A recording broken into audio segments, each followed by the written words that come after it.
MIT technology review Pakistan के news studio में खुशामदीद। मैं हूं आपका मेजबान GM Shah. News round up का आगाज करते हैं। बुलेटिन के आगाज में आपको बताते हैं कि information technology university Lahore Drupal Pakistan के इश्तराक से मास्टर ट्रेनिंग का आगाज कर रही है। इस ट्रेनिंग में शिरकत करने वालों को ऑनलाइन कंटेंट मैनेजमेंट वगैरह के बारे में मालूमात फराहम की जाएंगी। इस ट्रेनिंग का आगाज 22 सितंबर से अरफा सॉफ्टवेयर टेक्नोलॉजी पार्क में होगा। माहिरीन ने एक ऐसा रोबोट तैयार किया है जो आसानी से इंसानी नब्ज से खून ले सकता है। इस रोबोट में एक्सरे कैमरा नस्ब किया गया है, जिसकी बदौलत यह नब्ज को खुद ब खुद तलाश करके खून निकालना शुरू कर देता है। माहिरीन का कहना है कि यह रोबोट एक अहम संगमील साबित होगा।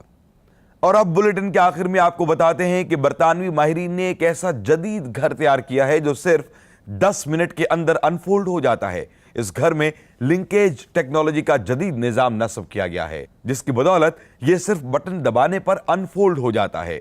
माहिरीन का कहना है कि वो इस टेक्नोलॉजी को सिर्फ घरों तक ही महदूद नहीं रखेंगे, बल्कि इसकी मदद से स्कूल्स और ऑफिस वगैरह भी तैयार किए जाएंगे। इसके साथ ही MIT टेक्नोलॉजी रिव्यू पाकिस्तान के न्यूज स्टूडियो से अपने मेजबान GM शाह को इजाजत दीजिए। अल्लाह निगहबान।